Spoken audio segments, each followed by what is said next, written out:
Dirudi uztailaren 23 baino lehendakari bat aukeratzea, ohikoa baita prozesua uda bukaerara arte luzatzea.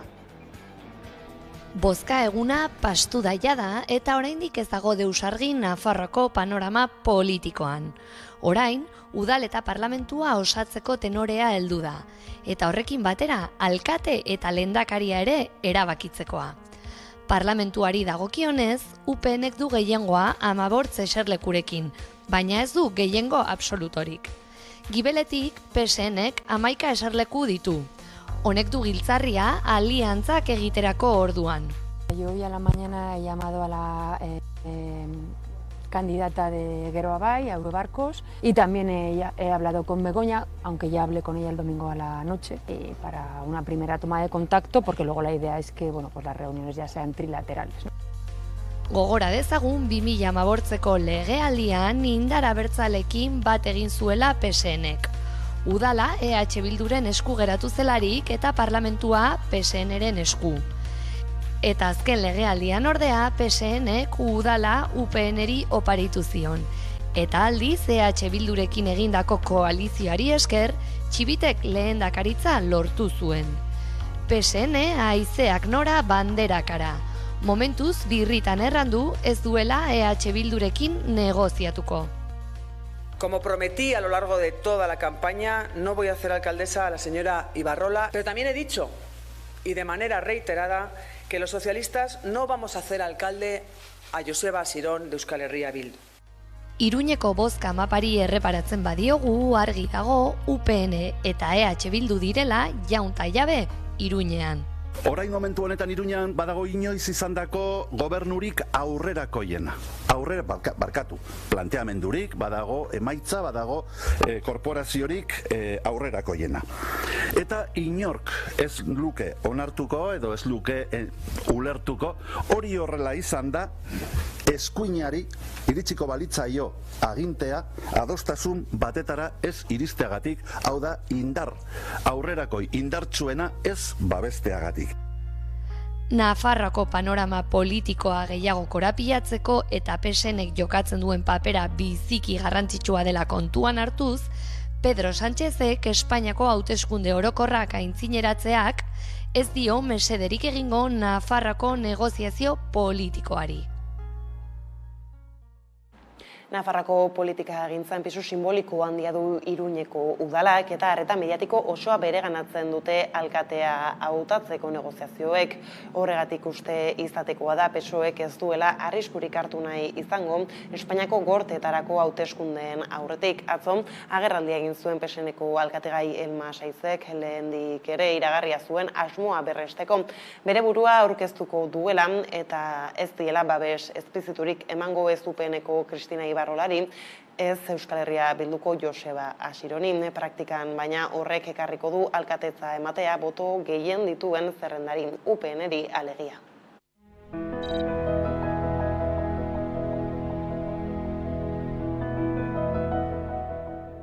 Quiero liderar el Ayuntamiento de Pamplona y me dispongo hoy mismo a llamar a Koldo Martínez de Geroa Bai y a Txema Mauleón, candidato también de Contigo Zurekin Nafarroa, para trabajar, para construir un gobierno de diálogo, de convivencia, de avance, que saque a la ciudad de la paralización y la polarización en la que se encuentra.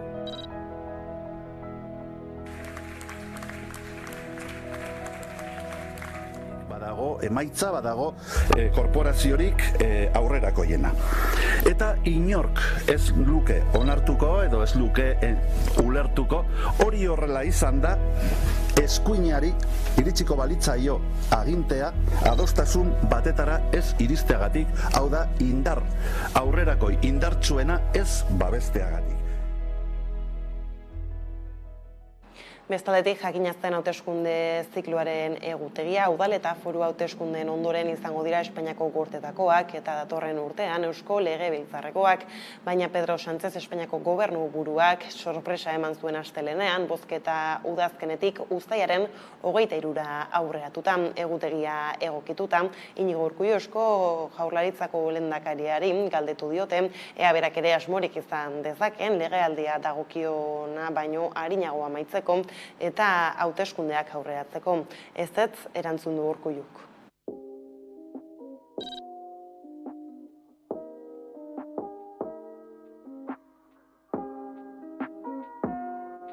Nik ez dudalako pentsatu hauteskunde autonomikoak aurreratzea edo hauteskunde autonomikoen deialdia egitea, beraz ez dago zertaz hitz egiterik inorekin, ez baldin bada nik horren aukera bat izan nezakelarik horretaz pentsatzen egongo nintzenik, baina ez dut inoiz horretaz pentsatu. Gure egitasmoa daukagu, gure egutegia daukagu, bai lege egitasmoa, bai gobernu programaren egitasmoa, bai lege asmoen egutegi bat daukagu. Gustatuko litzaidake normaltasunez jorratu egin ahal izatea Eusko Legebiltzarraren den egutegian.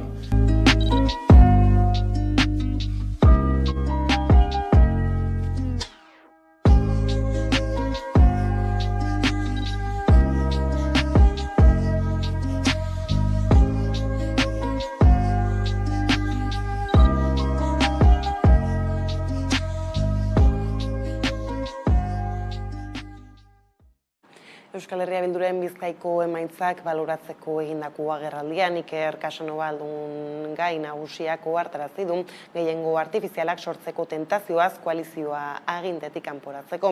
Zenbait erakundetan EAJak eta PSek PPren botoak ere behar dituzte Euskal Herria Bilduri bidea ixteko, eta Casanovak uste du herritarrek ez luketela ulertuko alderdi horiek eskuin muturraren babesa eskuratu nahi izatea, hauteskunde batzuen atarian non fasismoa eta eskuin muturra geldiarazteko bataia politiko handi bat artikulatzen ari den. Bizkaian ere EH Bildu alternatiba da, eta lurraldean sinesgarritasuna zein zilegitasuna duela koalizioak adierazi du Iker Casanova alderdiko Bizkaiko Foru Aldundiko hautagaiak. Herria Bilduk esan dezakela alternatiba garela Bizkaian, gobernu alternatiba garela, eta sinesgarritasuna eta zilegitasuna daukagula Bizkaian horrela aurkezteko gure burua, alternatiba bezala. Jarritako helburua lortzea ez ezik, aurrikustakoa baino hobeagoa ere izan dela aitortu du. Bizkaiko batzar nagusietan ordezkarien kopurua igo da, 150 alegia. Eta ez dakigu, ez gaude seguru, baina uste dugu berria ez den alderdi batek inoiz izan duen hazkunderik handiena izan daitekela, 150 igo garelako 100etan. Hazkundea izan du EH Bilduk eta joera hori egonkortuta dagoela nabarmendu du. Hau ez da abagune kontu bat, hau ez da gauza isolatu bat, gure ustez hau da tendentzia bat, Bizkaian joera oso egonkortuta, hau ez dago lotuta abstentzioarekin, abstentzioa egonda Euskal Herria Bilduk bozka kopurua igo da, hau da joera baten isla. EH Bilduk Bizkaian 17.000 bozka gehiago lortu ditu eta koalizioaren ustez horrek esan nahi du abstentzioa diferentziala izan dela. EAJak berriz hauteskunde gaueko balorazioan adierazi zuen parte hartze basuak emaitzak ilundu dituela. Edonola ere, udal eta foru hauteskunden aldea txikia izan dela adierazi du EH Bilduk eta gaineratu du alderdi soberanistak Bizkaiko 40 herritan irabazteak adierazten duela, gestioa saritua izan dela. Eta municipalei buruz hitz egiten esan behar dugu Euskal Herria Bilduk Bizkaiko 40 herrietan irabazi duela. Eta hori izan dela neurri handi batean ondo egindako gestio bati saria. EH Bilduk hazkundea izan du Durangon, Galdakaon eta Rigorriagan, baita Bilbon ere. Eta Bilbon emandako jauzia historikoa dela azpimarratu dute. Horrez gain ezkerraldean izandako gorakada izpide izan dute, baita Alonstegikoa, Plentzekoa eta Sopelakoa ere. Hala horrek guztiak erakusten du alderdiaren esanetan, Bizkaian mapa politiko berria osatu dela. Esan dezakegu Bizkaian mapa politiko berri bat marraztu egin dela. Beste gehiengoak posibleak direla eta EH Bildu alternatiba erreala, sinesgarria eta zilegi moduan ateratzen dela hauteskunde hauetatik. Gauza korrela Bizkaiko hiriburura begira EAJak Bilbon nagusitasuna mantendu arren, inkestek iragartzen zuten gehiengo osotik urrun gelditu dira emaitzak, izan ere Bizkaiko hiriburuan bizinegotzi galdu dituzte jeltzaleek, hala ere Juan Mari Aburto Bilboko alkatea izango da berriro ere. Hala hauteskundeen balorazioa egin du EAJko ordezkariak sare sozialetan partekatutako bideo baten bidez eta nabarmendu duenez parte hartze basuaren inguruan gogoeta egingo du alderdiak. La ciudadanía de Bilbao ha querido, una vez más, que seamos la lista más votada con una gran diferencia sobre el siguiente. No obstante, con humildad, reflexionaremos sobre la baja participación en Bilbao. En los próximos días, bajo la dirección del partido, trabajaremos para hacer un gobierno fuerte y con amplia mayoría. EAJak nabarmen egin du bera Bizkaiko hiriburuan Euskal Herria Bildu aldiz bigarren indarra bihurtu da 6 zinegotzirekin eta gaurkoan Alderdi Sobiranistak agerraldia egin du Bilboko hauteskunden balorazioa egiteko. Hala Maria del Rio koalizioko hautagaia oso positibo mintzatu da inoizko emaitzarik onenak lortu baitituzten eta abstentzioa gorabehera 3.000 bozka gehiago jaso dituztelako. Bosta igotze hori ez dugula pentsatzen albiste ona denik. Baina gure emaitzek bai erakusten dute jendearen eskubideak defendatzen dituzten proposamenekin herritarrek mobilizatzen direla. Eta horrela, ordezkaritza duten alderdien artean, boto igoera handiena lortu duenak EH Bildu izan da. Finean, egin duguna izan da, egiaztatu aspaldi sumatzen genuena. Gure komunitatea oso indartsu dagoela eta emaitzek erakusten dute olatu handiago baten hasiera baino ez dela. Orain ordea Donostiara joko dugu bertan baita Udane Arbeo lankidea Gipuzkoako panorama politikoari heltzeko prest. Eguerdion Udane. Eguerdion guztioi. Tira, hauteskundeen ondorenean zenbait alderdi hasi dira negoziaketetan, EAJak eta PSek biek berretsi dute orain arteko itunari eutsi nahi diotela, baina Gipuzkoan beste alderdiren baten babesa beharko dute aurrera egiteko. Zer aurre ikusi daiteke Udane? Bai, Gipuzkoarrek ziklo aldaketa eskatu dute, EH Bilduk 22 eserleku eskuratu zituen batzar nagusietarako, eta EAJak 17 eserleku, beraz koalizio abertzaleak aurre hartu zien jeltzalei. Testuinguru horretan negoziaketekin hasi dira alderdiak eta momentuz badirudi PP giltza izango duela Gipuzkoan gobernua osatzerako orduan izan ere EH Bildu Elkarrekin Podemosekin batuko balitz eta EAJ PSrekin batuko balitz 24 eserleku izango lituzkete bi horiek. Testuinguru horretan beraz EAJak gobernuari eusteko PSren babesa beharko luke, baina baita PPrena. Eta momentuz dagoeneko ez dakigu zer gertatuko den, baina EAJak eta PSek adierazi dute euren itunei eusteko asmoa dutela behintzat. Gaurkoz, esan dezakeguna da Maialen Iriarteko oraindik EH Bilduko aldun gaiak badituela ez, aukerak aldun nagusi izateko momentuz baina testuinguru honetan. Miren Etxebestek Elkarrekin Podemoseko aldun gaiak hauteskunden testuinguruan balorazioa egin du hemen Donostian beraien egoitzan eta bertan adierazi du Gipuzkoako aldundia PSren eskuetan dagoela eta berak egin beharko duela ezkerrerantz edota eskuinerantz, entzun dezagun. Kideekin EAJak ez dutela nahikoa indarra gehiengo nahiko bat eukitzeko. Eta Mendozaren aldeko PPren botoak ezinbestekoak izango direla.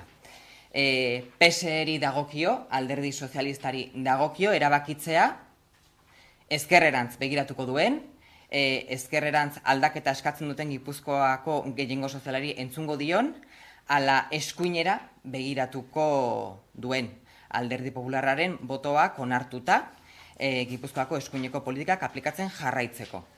PSren esku dago, erreforma fiskal progresibo baten alde egitea, berdintasunaren defentsaren alde egitea, etxebizitzaren legeak aplikatzaren alde egitea, ondasun handien gaineko zergak eta energetikoen eta bankuen gaineko zergak aplikatzea, edo horren ordez EAJaren eta PPren gobernuak babestea, hemen Gipuzkoan. Donostian bestalde jeltzaleak gailendu ziren, nahiko lehia estuan egon baziren ere koalizio abertzalarekin, Eneko Goiak EAJaren alkategaiak aitortu du donostiarrek zigortu egin dutela mugikortasunari edo turismoari buruz egindako kudeaketa. Zein pausu emango ditu aurrerantzean? Bai, Donostiako EAJaren alkategaia Eneko Goiak adierazi du lehenengo asmoa duela PSrekin hitz egitea, bertan prestutasuna, eurek duten prestutasuna ezagutzeko, baina gainontzeko alderdiekin ere harremanetan jarriko dela. bien bitartan kezkatuta agertu da urtengo hauteskundeetan 10.000 boto galdu dituelako eta desafekzio seinalea delako naiz eta 3. agintaldirako ere jeltzaldeak aukeratu dituzten donostiarrek. Herritarrekin hobeto sintonizatzen saiatu beharko dela adierazi du Goiak eta jeltzalen proiektua eta hiri proiektua zein den hobeto azaltzen saiatuko direla eta entzungo dietela herritarrei. Gaineratu duenez, hautetxontzietan izan duen beherakadaren arrazoien artean izan daitezke, bere alderdian egon den berazko joera hori eta baita bestetik udalgaien kudeaketa bera ere entzun dezagun. Baina tren geltokiaren eraizketa izan zen momentu jakin batean nahiko gauza deigarria da baita esateko. Eta nahiz eta azpiegitura hori ez den udadekoa eta ardura ez den udadekoa, baina bai izan zuedako adako eragina. Eta agian ez genuen hori zergaitik gertatzen zen azaltzeko, ez dakit, zerarik izan, ez? Eta igual egin behar genuen. Edo mugikortasunaren inguruan, edo turismoaren inguruan, badira hainbat gauza, nik uste dut azalpena ere merezi dutenak, eta agian hor gu ez gera da behar bezain fin ibili eta gauza batzuk ez dire da udertu, ez? Euskal Herria Bildu oso gertu dute jeltzaleek 15% egin du gora 2019ko hauteskundeekin alderatuta. Ildo horretan beste modu bateko politika egingo duela adierazi du Juan Carlos Izagirre Euskal Herria Bilduren alkategaiak Donostiarrekin egingo dutela lan. Alegia, zer urrats emango dituzte udane? Datu historikoa lortu dituztela adierazi du Juan Carlos Izagirre Bilduren Donostiako alkategaia. Guztira 23.387 boto jaso dituzte aurtengo hauteskundeetan 2019 baino 15% gehiago dira horiek eta inoizko boto gehien lortu dituztela adierazi du. EAJtik bereiztu dira, aurten 1.000 botetara baino ez dira gelditu eta 2019an 14.000 ziren, beraz aldaketa handia izan da hemen Donostian. Eta Donostiak azken urteetan egindako politikekin ez daudela ados iritzita aldaketak ekarriko dituztela eta auzoetara hurbilduko direla adierazi zigun Juan Carlos Izagirre Donostiako Bilduren alkategaiak. Entzun dezagun. Emaitzak oso ona, gorakada nabarmen izan da, eta ni uste Donostiak esan dula behar diala, beste modua politika iteko, eta Donostia beste norabidean jarri beharra dagola. Ni uste garbi izan dela hori, ikusita emaitzak eta interpretazio bakarra uste hori dela. Gaina ni uste emaitzak oso positiboa izan diala ere, Gipuzkoan lortu da garaipenerako. Ondo da udaneba informazionekin hemen utzi behar dugu konexioa adi jarraituko ditugu aipatutakoak, eskerrik asko eta hurrengora arte. Primera mestat arte. Aipatu legez ekainaren 17an osatuko dira udalak eta igandeko hauteskundeetako emaitzak ikusi ondoren udaletan gobernatzeko akordio posibletan jarri dute arreta orain alderdiek. Gasteizen Euskal Herria Bilduk eskuratu du boto gehien, baina EAJren, PSren eta PPren arteko akordio batek 18 zinegotzi bilduko lituzke eta beraz koalizio abertzaleak ez du erraza alkatetza eskuratzea. PP geratu da 3. Arabako hiriburuan eta adierazi du prest dagoela bere bozak emateko Euskal Herria Bilduk goberna ez dezan Arabako Foru Aldundian EAJak eskuratu du berriro agintean, baina Euskal Herria Bilduk hobetu egin ditu emaitzak han ere. Rocío Biterok adierazi du harremanetan jarria dela PSrekin, EAJrekin eta Elkarrekin Podemos iurekin, ahalik eta hitzarmenik zabalenaz alkate izan ahal izateko. Izan ere Euskal Herria Bilduren alkategaiak gogorarazi du berea izan dela zerrenda bozkatuena Gasteizen. Hala Euskal Herria Bilduko ordezkari Arnaldo Otegik bide beretik adierazi du ez duela ikusten Bitero alkate izatea ez den beste aukerarik. EAJ izan da Gasteizen galtzaile nagusia alkatetza izatetik 4. postura igaro da 6.787 boz galduta.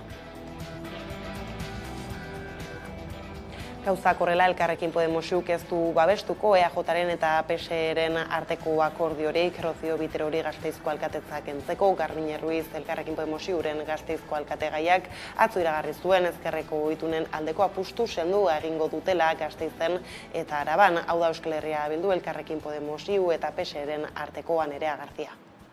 Elkarrekin alderdiak iragarri du prest dagoela Gasteizen eta Araban lehen koalizio gobernu progresista aurrera ateratzeko. Hau da, EH Bildu eta PSE alderdiekin akordioetara iristeko. Hala ere, EAJarekin ez du akordiorik aurre ikusten.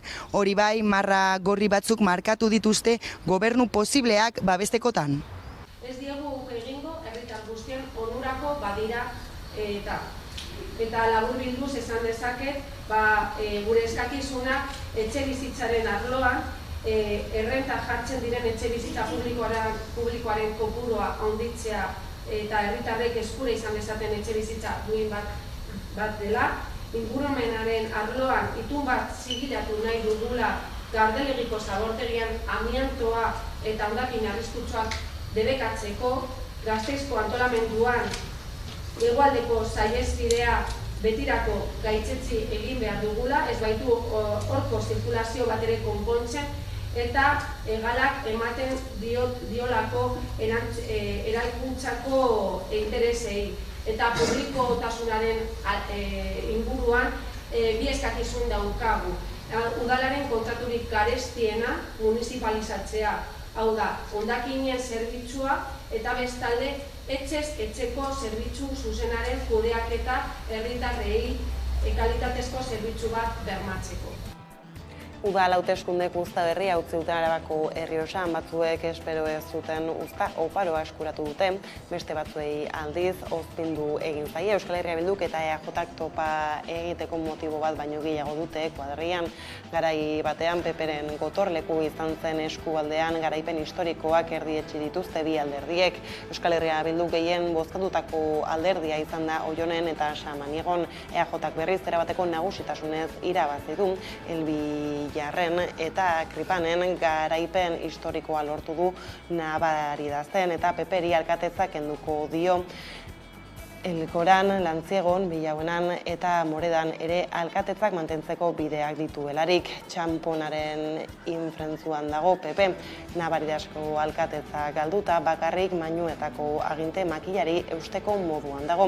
Guardian PP lehen indarra da, lau zinegotzirekin, baina EAJak eta Euskal Herria Bilduk gobernua osatzeko gehiengoa lor dezakete berriz ere. EAJak eskuratu zuen alkatetza 2019an eta ikusi beharko da oraingoan ere, bi alderdiek euren botoak batzen dituzten PPri alkatetza kentzeko.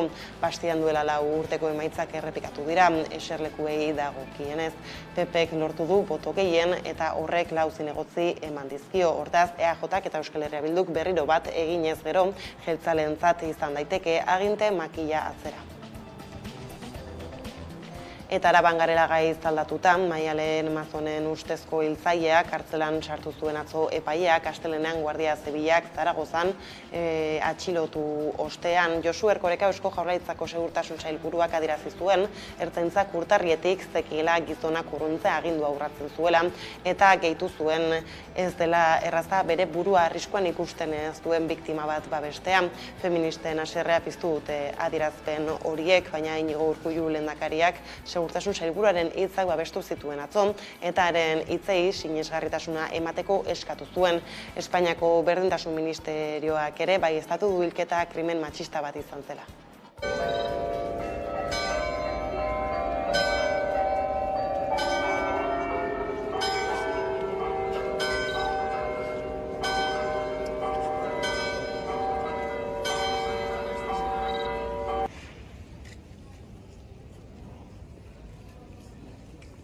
Bere ikerketa egin du, emakumearekin egon da, azterketa egin du, emakumearen lekukoa jaso ditu denak, eta horri buruz horren inguruan bere ebaluazioa egiten zegoen. Gauza bat, horrek ematen duen informazio guztia balorazioa egiteko, eta beste bat, Espainiako poliziak ematen zuena, eta horren inguruko kontraste bat egin behar zen, gero erabakiak hartzeko, eta bere kasuan, hemen ere arrisku propioaren ebaluazioa egin alizateko, eta horren araberako neurri guztiak hartu alizateko.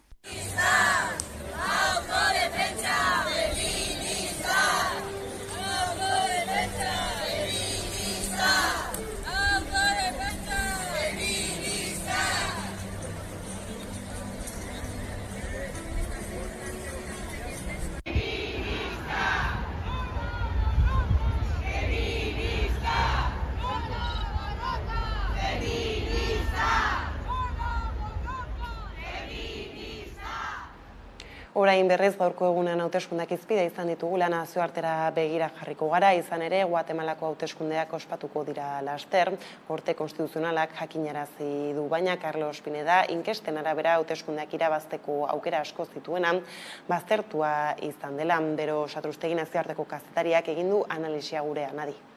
Ekainaren 25ean ospatuko dira hauteskundeak Guatemalan.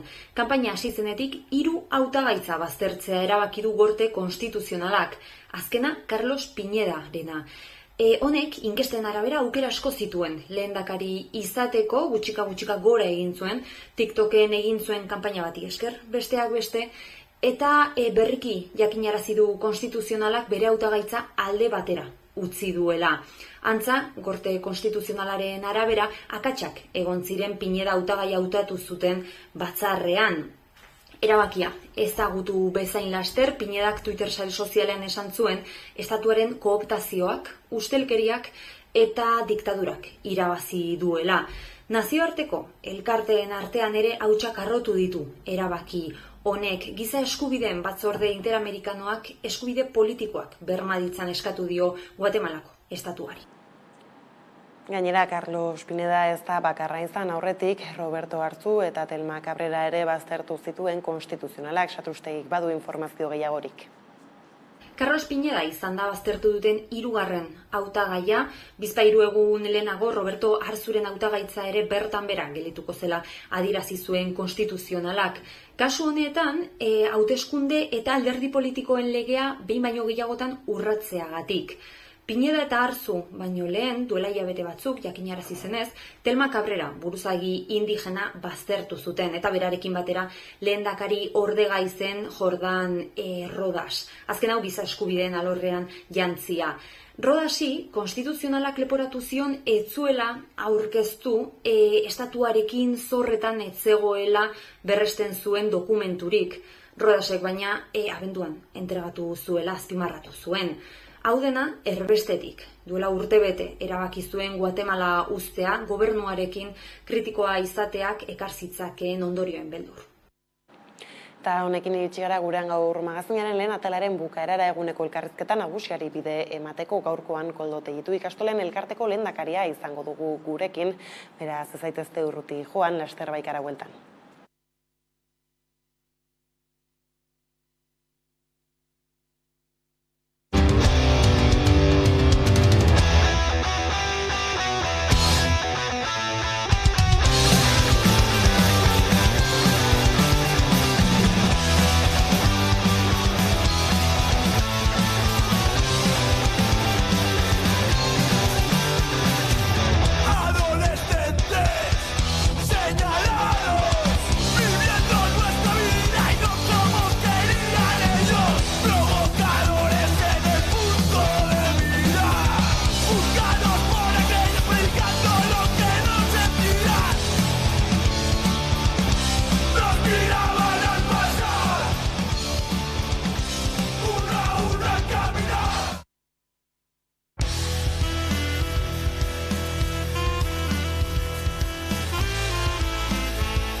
Bada, 12:00 pasatan iritsi zaigu eguneko elkarrizketa nagusiari heltzeko unea, eta horretarako hemen dugu gurekin Koldo Tegitu ikastolen elkarteko lehendakaria, ondo etorri. Eskerrik asko, bai. Eta tira, hasteko ezer baino lehen, zorionak esatea gure partetik, Elkar saria irabazte arren. Ibilbideari Elkar saria jaso duzu hain zuzen ere, Koldo, zer suposatzen du honek? Bueno, egia esan da ilusio handi bat, ez da, ninot, garai hauetan eta gainera horrelako moduko saria, ilusio handia, ez da. Azken finean, ikastolak emundutzena euskara, euskal kulturari eta euskal herriari, hor errekonozimentu bat jasotzen da, eta oinarri horietan altzatu genituen ikastolak, oinarri horiek eusten dioten ikastolen hezkuntza ereduari Euskal Herri luze zabalean, eta oinarri horiek nahi ditugu Euskal Hezkuntza sistema propioratzeko. Beraz, errekonozimentu hori izatea. Alde batetik, egindakoari errekonozimentu bat da, baina bertan egunean esan genduen bezala, bada ere akuilu bat aurrerantzean lanarekin jarraitzeko, ez da, ez bait dago dana eginda. Eta nik uste dut azpimarratu behar dela, bereziki elkarretik etorrita sari hau, elkarlanean beraiekin egiten ari garena Euskal Kurrikulunaren inguruan, ez da. Guretzat oso garrantzitsua da Euskal Kurrikuluna geletara eramatea, eta ikas elkarren bitartez lan hori aurrera eramaten dugu, eta lan hori aurrera eramateko asmoa daukagu, ez da. Bai, ez da nera aipatzen duzunez, oraindik ere ez erronka hori, Euskal Herria euskalduntzeko erronka horrek badu gaurko tasuna, ez nola erreparatzen diozu ikastolen elkartetik ez euskarak egun duen osasunari? Kezka handiz, ez da, nik uste dut momentu honetan oso momento kritiko baten gaude, eta askotan esaten dugun bezala, nik uste dut orain badela momentua euskalgintzan aritzen garen guztiok elkarlanean ipintzeko gorari buelta emoteko. Ez da bakarrik hezkuntzaren ardura, baizik eta gizarte osoarena ahaztu barik, eta hori beti azpimarratzen dut, ez da, hezkuntza eragileok ezin dugu alde batera utzi gure ardura, eta gure ardura handia da. Azken finean aurrek gurekin pasaten dutelako denbora asko, eta bueno, hine baten gure ardura bada ere gure ikasleek maila handi bat lortzea. Eta azpimarratzen dut maila handiarena, argi dagoena da, naturaltasunez gero euskara egiteko lehenbiziko gauza da hori. Maila hori izatea normaltasunez eta traba barik berbaiteko. Orduan, ikusten ari garena azken aldi hontan, alde batetik ebaluazio diagnostikoaren datuen bitartez, eta gero egun horrekotasunean, maldan bera dijoa, eta nik uste dut, politika ausartak egiteko garaia dela. Eta nik uste dut formula magikorik momentu honetan inor ez dugulez, horregatik azpimarratzen dut elkarlanarena. Ez da, ikastolen elkartea bere kabuz edo beste zenbait eragileekin batera zenbait proiektu aurrera ateratzen ari da, baina esan dakoa, gazteleraz askotan esan da prueba y error, guk ere horretan ari gara, baina ezinbestean buelta emon behar diogu. Gero suposatzen dut arituko garela hezkuntza legeaz, eta ez dugu hezkuntza legea lan horretan lagundu behar dugu. Bestela komplikatuago izango da. Bai, ez eta aipatu zuen elkarlan horretatik ere ez, ikusi zintugun besteak beste, ikastolen elkarteko beste hainbat kideekin ere justu ez, orain aste batzuk kontseiluak egiten zuen ez, agerraldi horretan, kasu honetan gehiago lotuta ez, administrazioak ere hartu dituen erabakiekin eta behintzat ez, bada, aipatzen zuen elkartasun horrek badu gaurkotasuna oraindik ere gurean. Bai, eta nik uste pairatzen ari garen oldarraldi judizial hori leku guztietara iristen ari da, eta azken aldean bi adibide ikusi ditugu hezkuntzarekin lotuta, ez da? Bata berritzeguneko gaiarekin, eta inkluso hezkuntza zelaretik aitortuta aldaketa hori egin dutela beldur horren ondorioz, eta gaur edo atzoa onartu ziren dekreto kurrikularenetan ere, gauza bardina gertatu da, pasatu da euskara hizkuntz behikularra izatetik, hezkuntzako hizkuntza izatera. Beraz, oldarraldi judiziala bi aurpegiak ditu. Bata alde batetik zuzenean jotzen duen kasuari, eta bestetik sortzen duen giro. Eta nik uste dut horren aurrean, euskalgintzako guztiok aurrean ipini bergara. Esan dakoa, hezkuntzari ere helduko zaio. Bai, ez, eta nola jarraitu ikastolen elkartetik, ez, aportazioa egiten, horixe, ez, Euskal Herria bera euskaldun du dadin, ez, tresna dituzue. Bueno, lehen azpimarratu duen nik uste dut euskararekin daukagu zen programak eta azken aldian ikasleen artean erabilera sustatzeko, horrek da elemento bat, baina horrekin batera guk beti izaten duguna da pak bat dela euskara, euskal kultura eta euskal kurrikuluna. Azken finean, gure helburua ez dela bakarrik euskalistunak sortzea, baizik eta euskaldunak, euskal ikasleak sortzea, eta horretarako ezinbestekoa da euskal kurrikuluna garatzea. Azken finean, ikasleek izan dezakete bere bizitzaren momentu baten edo bestean beste hizkuntzarekiko jotzeko joera bat, baina nik uste dut barneratzen badut nor diren eta nun bizi diren eta zer da Euskal Herria, horrekin lan handia eginda dago. Gero bueltatuko dira euskarara. Baina orain euskal kurrikuluma bera aipatzen zabiltzala ikastolen elkarteak, aspalditik horretan oinarritutako ikasmateriala sortzen egin izan du lan, eta jarraitzen du lan egiten, aktualizatzen, ez da lan makala hori, ez da? Ez, gure erakundean egiten dugun zati handi bat horretara begira dago, eta horretan elkarlanean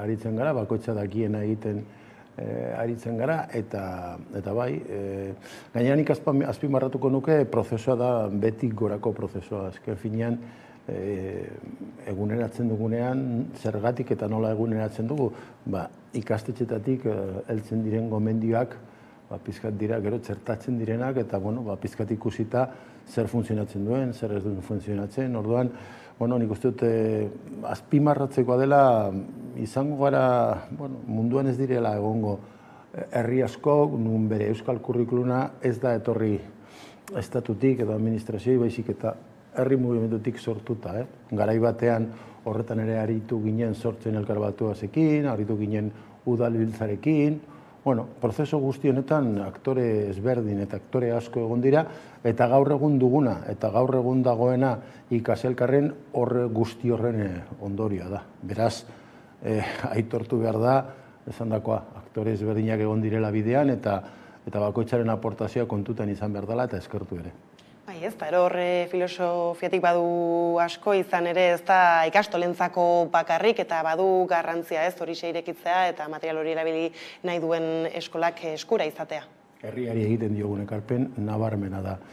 Kontutan izan behar dugu herri baten historia, herri baten transmisioa garai batean bestera batera bideratzen zala, etxean, familiarekin, lagunekin, baina gaur egun esan nahi dut orain dela 50, 60 urte, ikastetxeek eta hezkuntza sistema badu ardura hori eta orokorrean estatu gehienek lan hori egiten dute euskal kurrikulumaren bitartez. Gure herriak zeukan gabezi nagusi bat hori izan, eta orain dela ja 30 urte hasi ginen egoera horreri buelta emoten, eta gaur egun gauden tokian oso toki interesgarria da.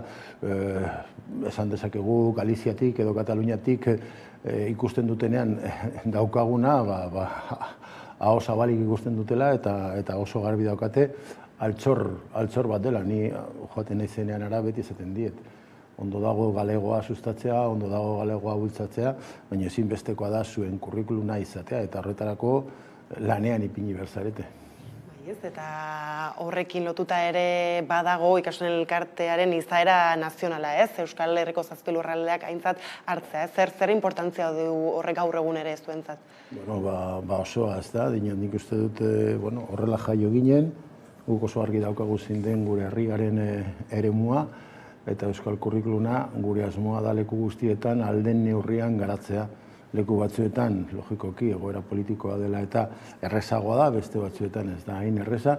Desde luego, aurre pausuak emotea lurralde guztietan guretzat helburu jakin bat da. Eta horretarako, esate baterako, horregatik indar handia egiten dugu hezkuntza legean Euskal Herriaren kontzeptua jasota egotea, eta nola jasota egotea, bi elementu nagusiki.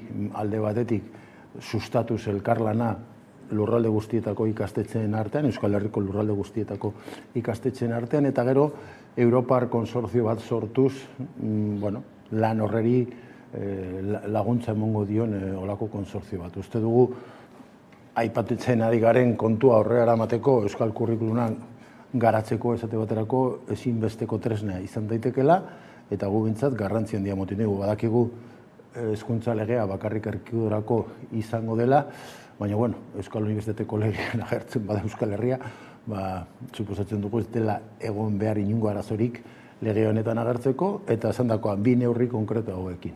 Elkarlana, proiektu amankomunak Euskal Herriko ikastetxe guztien artean, eta gero sortzea olako Europar konsortzio bat guzti horreri babesa, laguntza eta emuteko.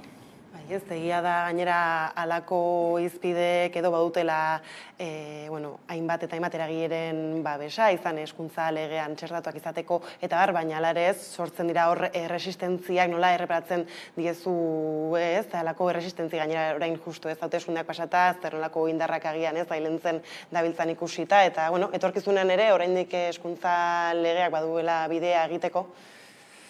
Ni erresistenzia batzuk politikoki ulertu dezaket.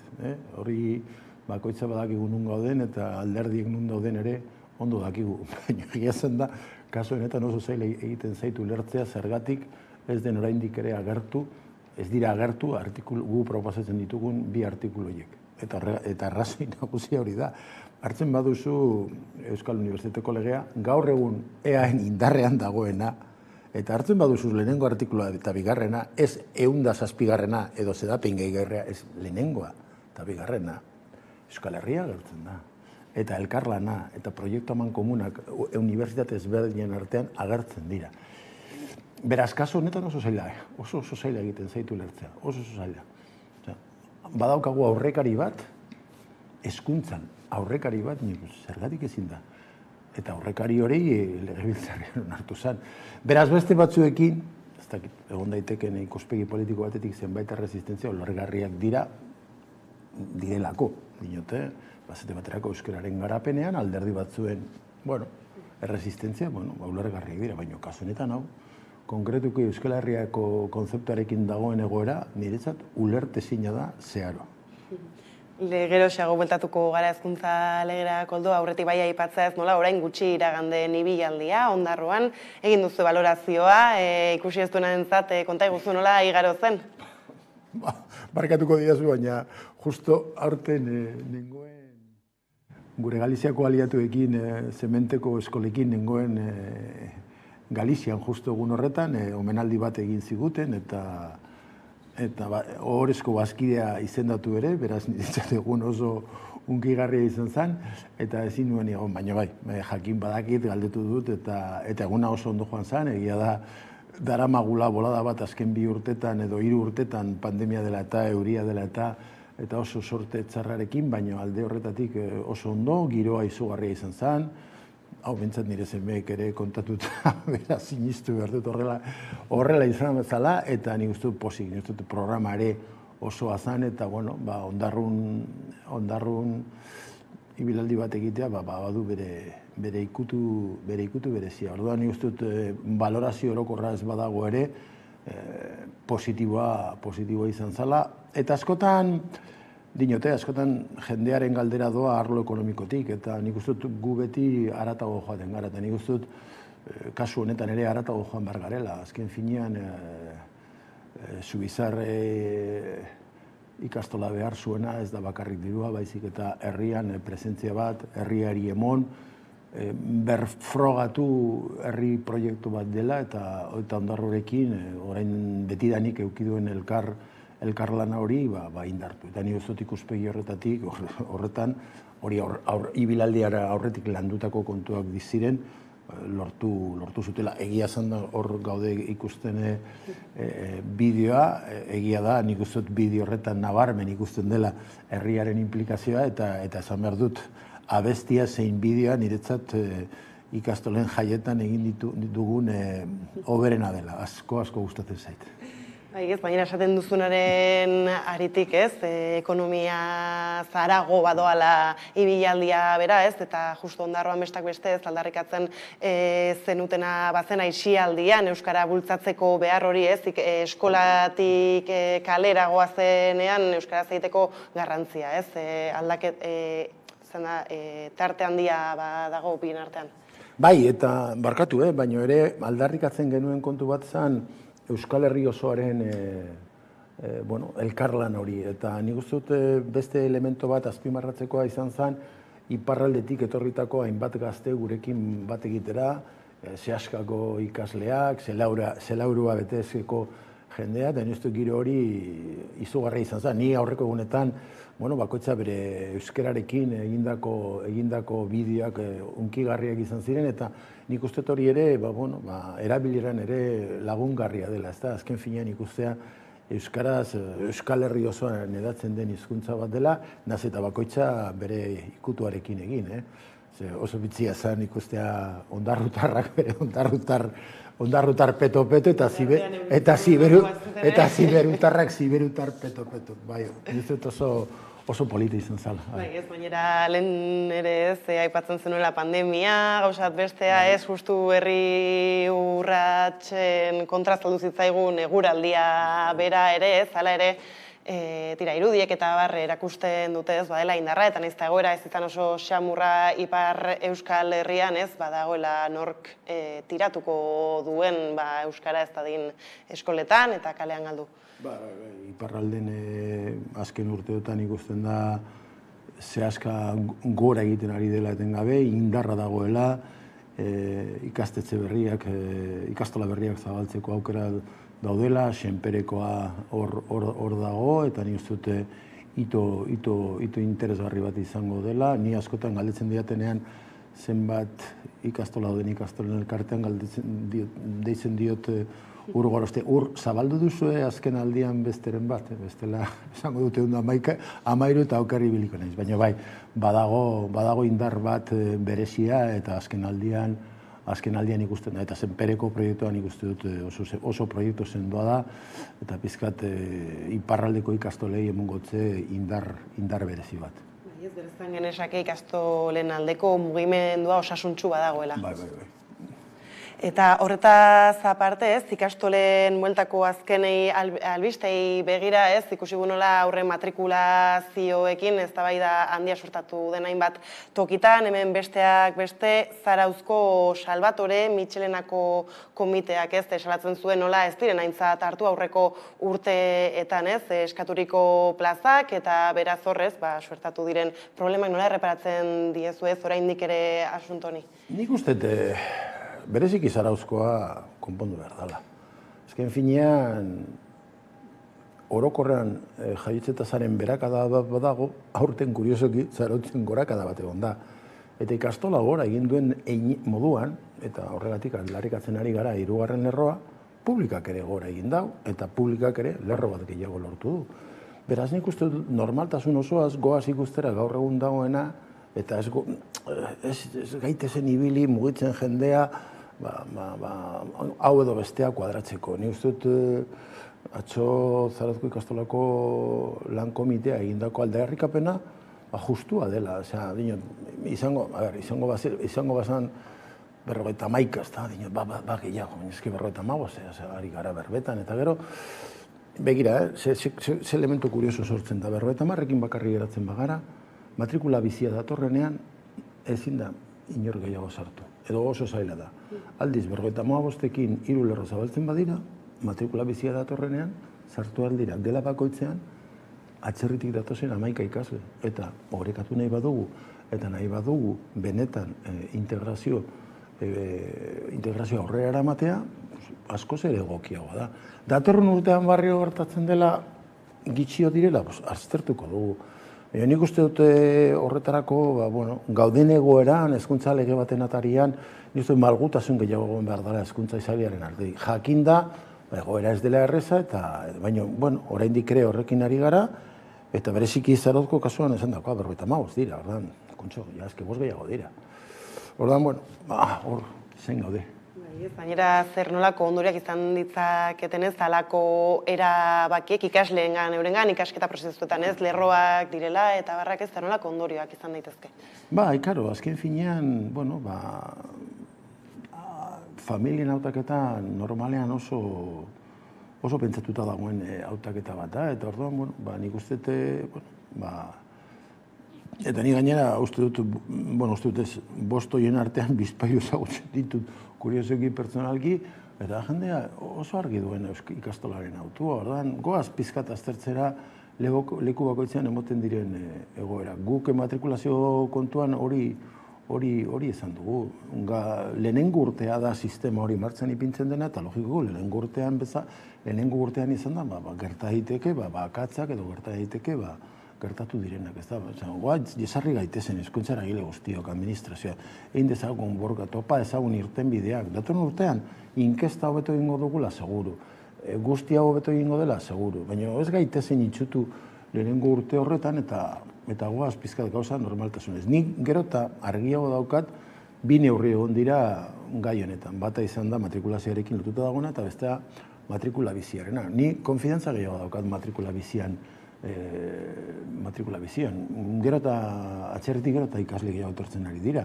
Ordan, goaz, atzerritik datozenak, goaz, kakotzen artean, bideratzera gitxien dauden ikastetxeetara, eta orduan, gitxinaka, oreka lortuko dugu. Gitxien dauden ikastetxeetara, edo ikasle gitxi duten ikastetxeetara. Eta horrela gitxinaka, orekaren bidea, nik errezago, oreka lortzea errezago ikusten dut bide horretatik bestetik baino.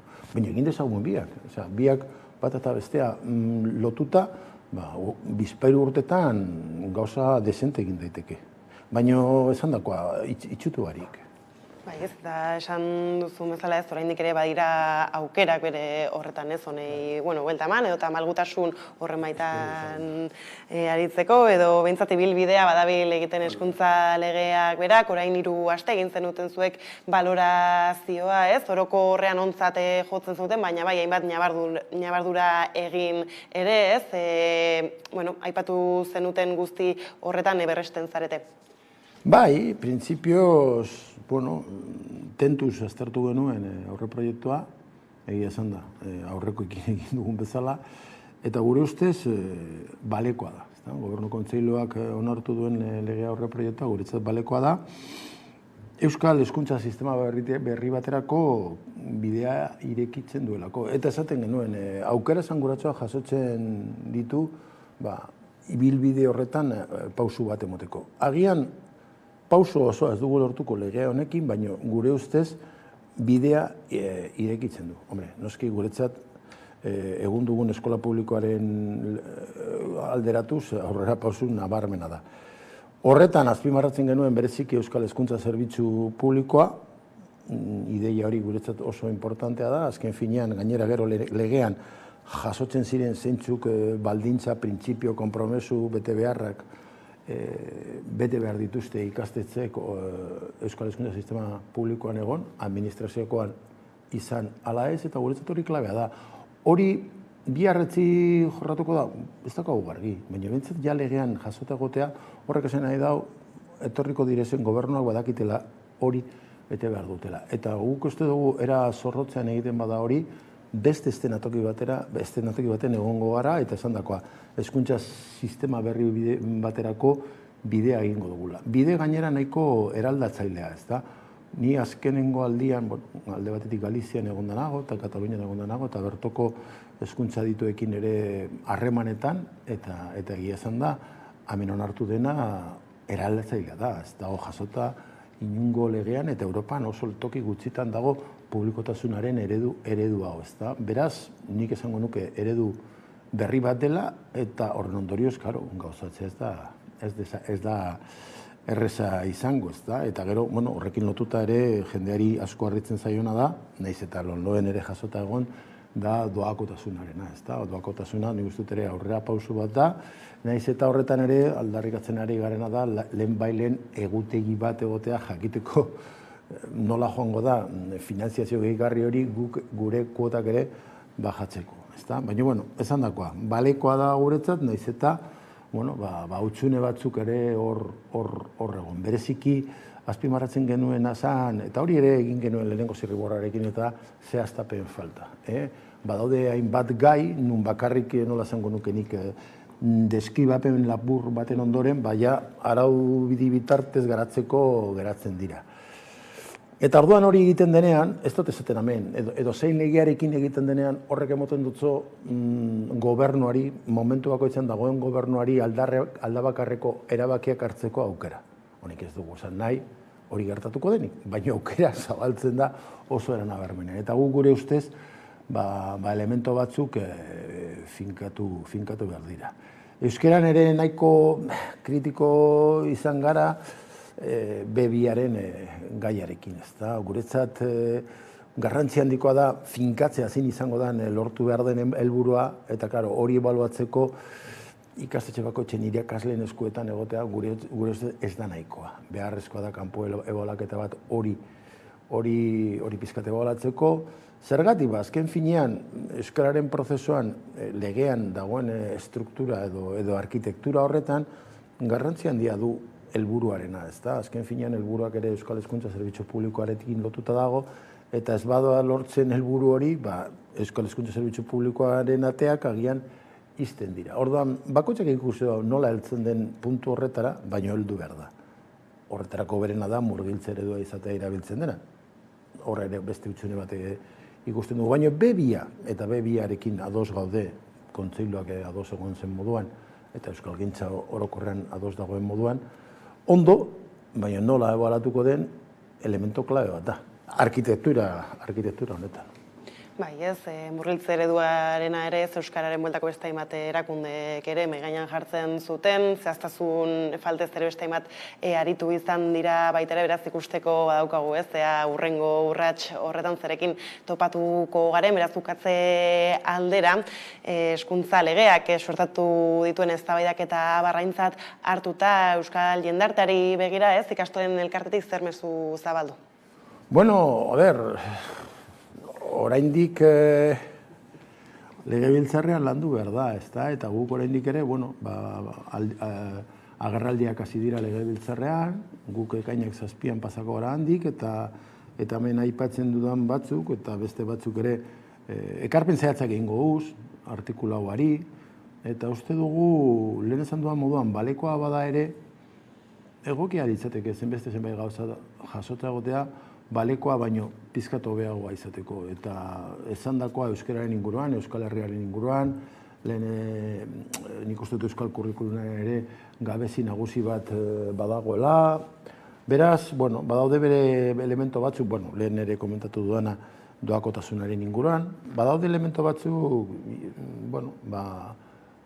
jasota egon ezkero, nik uste dut aurrera pauso askoz ere handiagoa izango zela. Eta orain daukagu, esan dakoa, legebiltzarrean egin beharreko ibilbidea, ikusi beharko dugu. Asteburuan gertatutakoa zein eragina duen, baina, emoten du legearen atzean dauden alderdiek apostu serio eta franko dutela.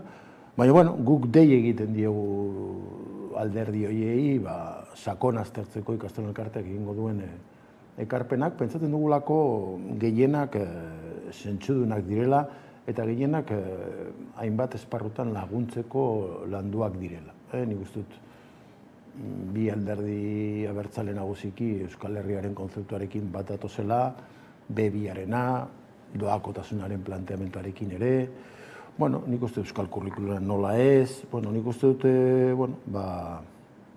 badagola bidea, eta ia tramitazio parlamentario horretan, ondo dijoa. Gainera, orain egun batzuk irabazi dira estatuko hauteskundeak aurreratuta, printzipioz abenduan izan behar ziren, abenduan 20 egun geratuko ziren erabili barik, orain pasatzen dira Uztailan, eta nola Uztailan legebiltzarra itzita dago, beste 20 egun irabazten dira. Baina bromaz aparte, ikusi beharko dugu hurrengo egunetan eragileok legebiltzarretik pasaten garanean zeintzuk ekarpenak egiten ditugu, eta gure aldetik esan dakoa, agian besteren bat ere egingo gu, baina oinarrian prentzaurrekoan esan genduna gitzi horra bera hildo horretatik doa, eta gu bintzak konfiantza daukagu gauza batzuk fashionetan aldatzeko.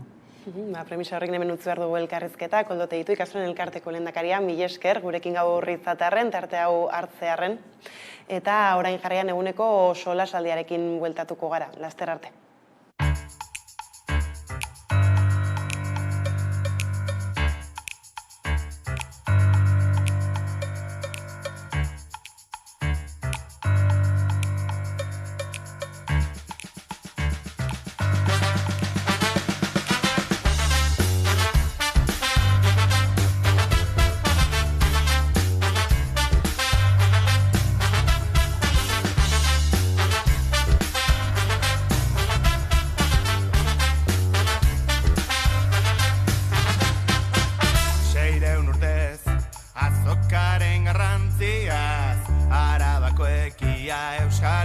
biko erdia, orduko garaiei, heldutako inertziaz denbora luzean auspotu du hizkuntza herria. Iparaize gogorra, zerutik dator txingorra, utzi nahian enborra, eta nortasun borborra, garailertzak gogorrak, ogortu zure oskola, geroari begira, gotorleku da ikastola.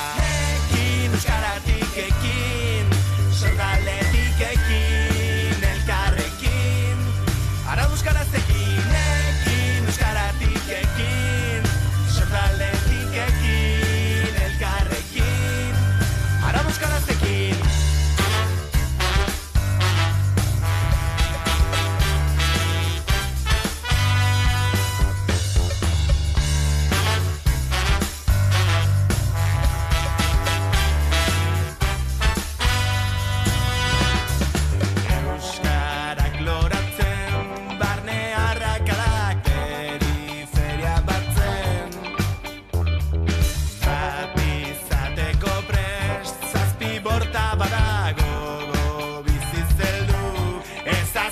Euskara, ekin euskaratik ekin, sorgaletik ekin, elkarrekin, arau euskaraztekin, ekin euskaratik ekin, sorgaletik ekin, elkarrekin, arau euskaraztekin.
Ordu bata pasata iritsi daguneko solasaldiari heltzeko unea, horretarako hemen ditut Albo Banatan, Alaitz Arrandoña, eta Fermi Rubiralta, ondo etorri. Eta tira ez, aste honetan mai egokitzen zaigu hauteskunde ez aritzea, bere orokorrean, eta bai aste honetako sorpresa izan zela Pedro Sánchezen iragarpena, ez nola, uztailaren 23 aurreratu dituen gorteetako hauteskundeak, badaukagu asteleneko adierazpen hori eta helduko diogu gaiari. Seré breve y trataré también de ser muy claro. Acabo de mantener un despacho con Su Majestad el Rey, en el que he comunicado al jefe del Estado la decisión de convocar un Consejo de Ministros esta misma tarde para disolver las Cortes y proceder a la convocatoria de las elecciones generales en uso de la prerrogativa que la Constitución atribuye al presidente del Gobierno. La convocatoria formal de las elecciones aparecerá publicada mañana, martes, en el Boletín Oficial del Estado, de forma que los comicios se celebrarán el domingo 23 de julio, de acuerdo con los plazos que establece la ley. Tira ez, astelehenean jaso genuen berria, ez dakite nola erreparatu zenioten, edo zer nolako albista suportatu zuentzat?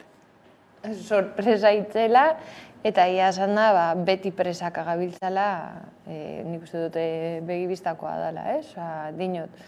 Eta gainera ikusita zen olako abstentzioa egon den aurreko hauteskundetan, dinot, onbeka honetan. Nio orain nik nengoela aztertzen legitimoak ziren edo ateratako emaitzak, eta batean hau agertzerakoan esan nuen, jendea soratu nahi gaituzte.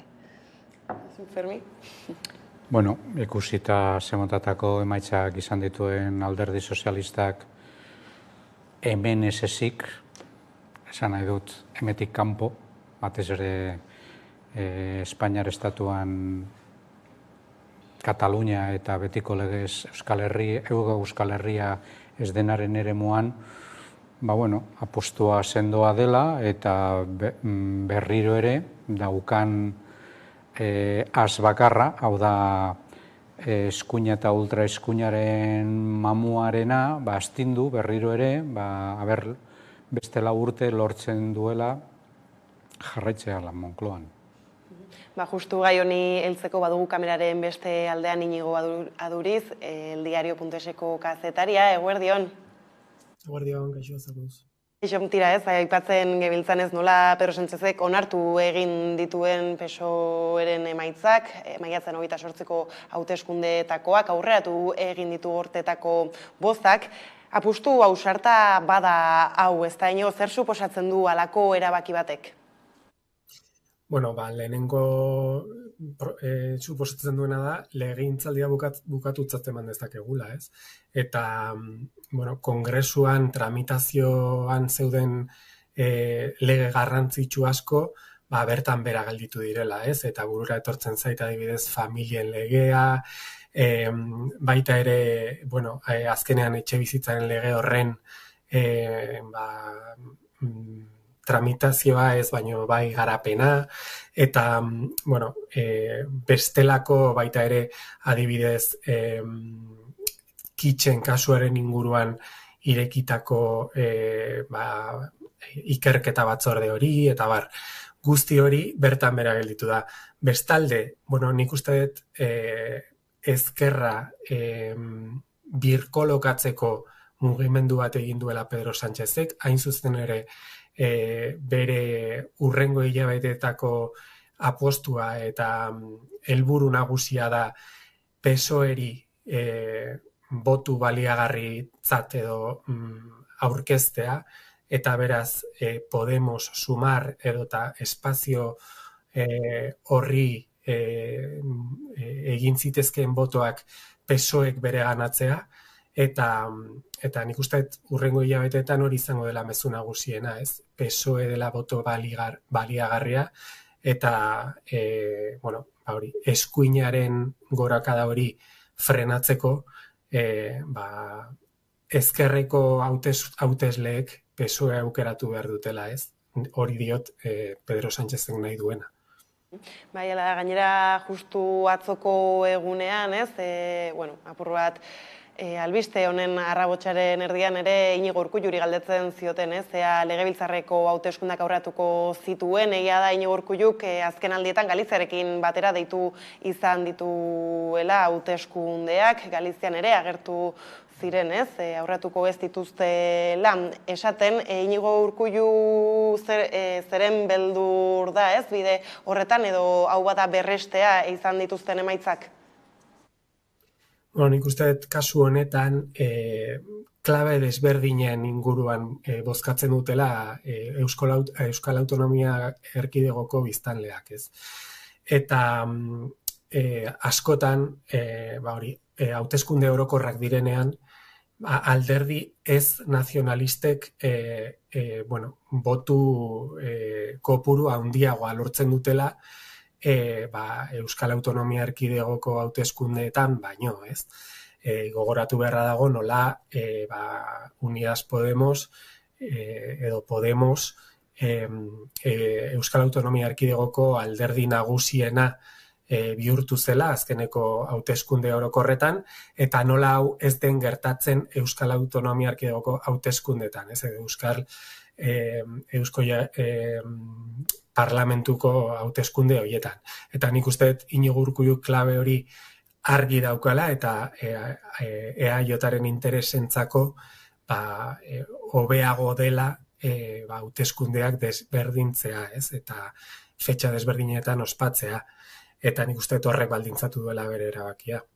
Ez, Hego Euskal Herrian eta Espainiako lurraldetan ez dira berdinak emaitzak, ez mapa orokor horrek erakusten duten moduan, baina bai Pedro Sánchezen iragarpenak eta Espainiako panorama politikoak bai izan dezakela eragina hemen, eta hor beste ikusi dugu nola PP EAen baita ere, ez, bereziki hazi egin denein batean, eta nola eskuratu egin duen hainbat tokitako giltza, ez, agintea Euskal Herria Bildurik entzekoa, edota EAJ-ari ematekoa, ez, zer nolako panorama gertzen zaigu hemen, zer eragin izan dezake honek agian bereziki, ez, Espainiara begira nola PP Voxekin, ez, paktuak egin aldituen, eta hemen berriz EAJ PP-rekin.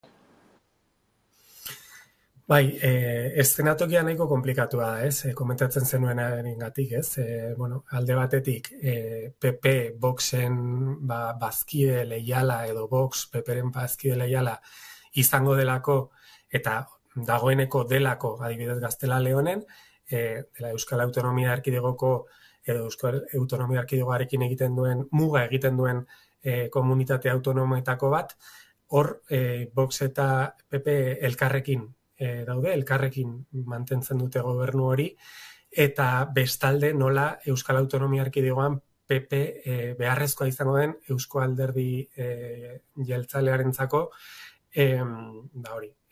diputazioetan edo batzar orokorroietan eta baita udaletxe batzuetan boterea mantendu ahal izateko, ez.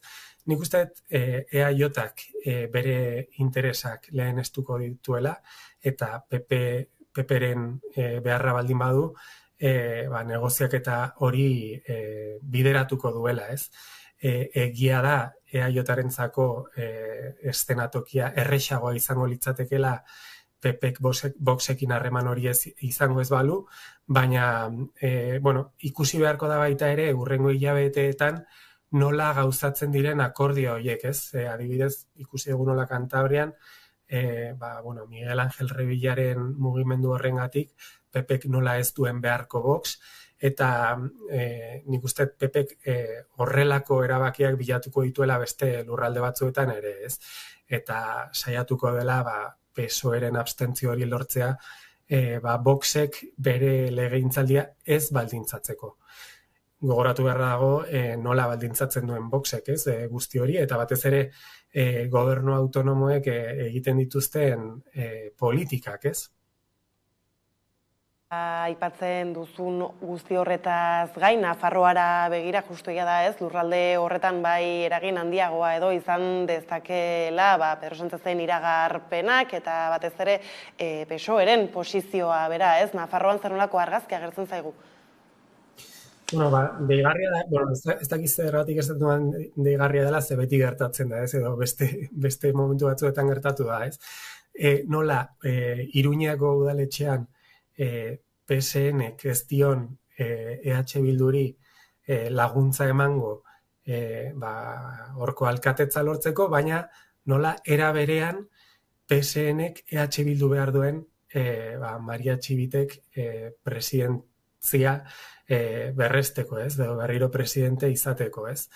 Ez dakit nik uste EH Bilduren erabakia izan behar dela, aurrekoan, naiz eta Iruñako udaletxean PSNren babesa ez izan Maria Txibiteren gobernua osatzeko laguntza eman zuen, eta ikusi beharko da zein izango den bere jarrera, ez? Baina ez da oso bidezkoa dirudi, edo nik uste ez duela oso koherentea dirudi, hori, ez? Iruñako udaletxean PSNek EH Bilduri laguntza ez ematea, eta gero alaberean laguntza hori eskatzea Nafarroako gobernuan, ez? Egia da hilabete zailak izango direla, baina azkenean, aurreko hauteskunde batzuetan eta aurreko legegintzaldietan gertatu den bezala, badirudi, Maria Txibitek aukera hori izango duela EH Bilduri eskerrez. Honekin hemen utzi behar dugu konexioa, Inigo, mila esker gaurrekin tartetxo hau hartzarren, beraz, hurrengora arte. Eskerrik asko, hurrengora arte. Tira ez, hainbat kontu aipatu ditu Inigok, guzti erreparatzeko tartea daukagu, beraz, hasteko ez, lehen aipatzen genuenaren arira ez, Pedro Sánchezek nola aurreatu egin dituen bozkak. Aipatzen zen ez, nola hainbat eta hainbat lege gera daitezkeen, ez, horien tramitazioak burutu gabe, edota tira ez, edukietan eta hasierako asmoak burutu gabe, zer suposatuko luke honek? Nik uste dut jende asko amorroa emango diola, ez? Azken finean jendea dagoela horratzean lan egiten, nik uste dut sortu zen edo piztu zen esperantza puntu bat hainbat arlotan, eta hori bertan bera geldituko da, eta nik uste dut hori kezkagarria da. Eta baita ere, bera komentatu duena, ni alientziena aipatuko nituzke, uste dut oso garrantzitsua dela. Azken finean, nortzuk hor bernatuko dute, bozka gehien lortu dutenak, ala aliantzian bitartez lortuko dutenak boterean egotean, nik uste dut horrek ere mesfidantza bat sortuko du, eta beste alde batetik nik uste dut hemen gertatuko dana, ondorio zuzena aukiko du estatuan egongo diren hauteskundeetan. Gainera, justu ez zinukatu daiteke, azken Espainiar gobernuak egin dituen hainbat eta hainbat aurrera pauso, baina bai ez, sozio nagusia, Elkarrekin Podemos kasu honetan, Hego Euskal Herrian ikusi dugu nolako datuen apalketa bat izan duen, aurreko ez da irakurtzen duen 180 bozka gutxiago jaso dituztela aurreko hauteskundeekin alderatuta, eta Espainiara begirako argazki bera ere bada nahiko esanguratsua. Nik uste dut hauteskunde hauen emaitzak Espainiar estatu orokorrean, eta are gehiago hurrengo egunean hori Pedro Sánchezek hartutako erabakiak berresten dutela, nik uste dut mai gainean, ez dakit batzutan hasten zaigula, ematen du, 4 urte horietan ez genuen ikusi nahi edo, pentsatzen genuen posible izango zela gainditzea, baina hemen azkenengo 40 urtetan transizio famatu gaizki deitutako horretatik ona, Espainiako eskerra, benetako eskerra ez dela existitzen nik esango nuke, eta existitzekotan utz egin duela sortzeko benetako Espainiako konstituzionalismo progresista bat. Espainiako egitura soziologikoa mantentzen da, eta hori ez da goitik beraldatu, are gutxiago, da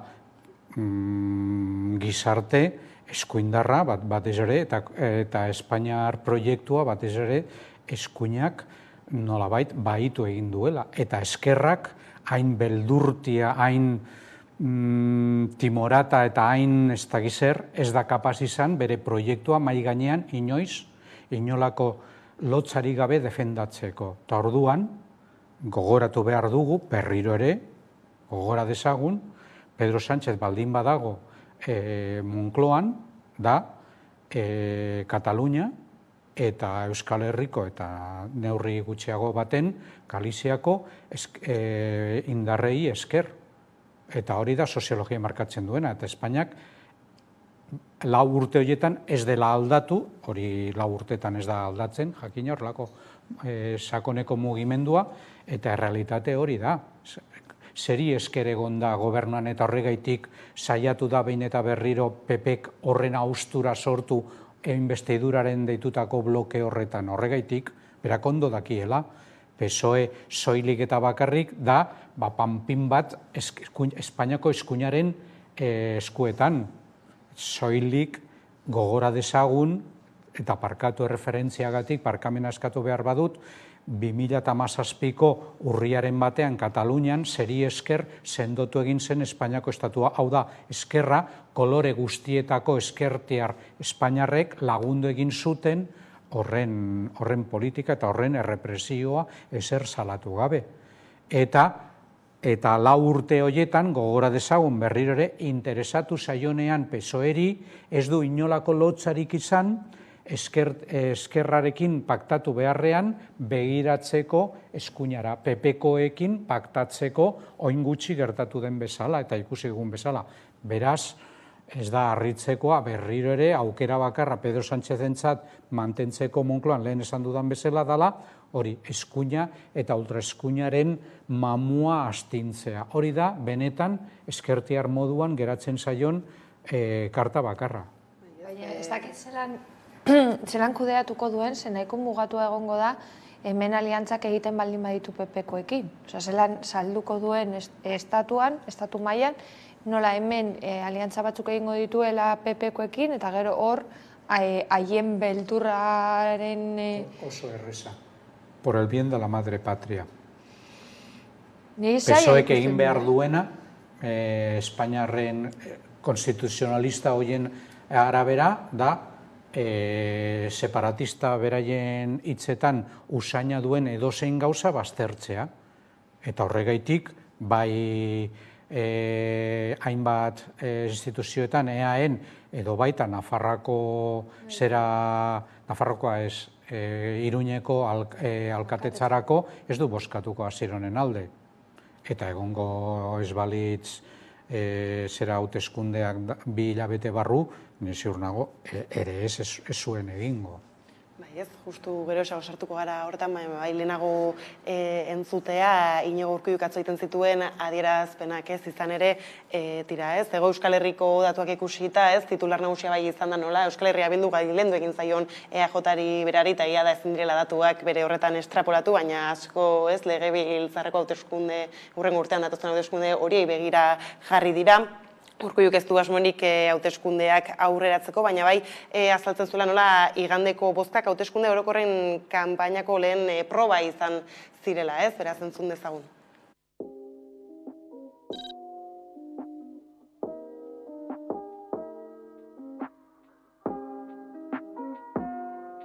Nik ez dudalako pentsatu hauteskunde autonomikoak aurreratzea edo hauteskunde autonomikoen deialdia egitea, beraz ez dago zertaz hitz egiterik inorekin, ez baldin bada nik horren aukera bat izan nezakelarik horretaz pentsatzen egongo nintzenik, baina ez dut inoiz horretaz pentsatu. Gure egitasmoa daukagu, gure egutegia daukagu, bai lege egitasmoa, bai gobernu programaren egitasmoa, bai lege asmoen egutegi bat daukagu. Gustatuko litzaidake normaltasunez jorratu egin ahal izatea Eusko Legebiltzarraren den egutegian.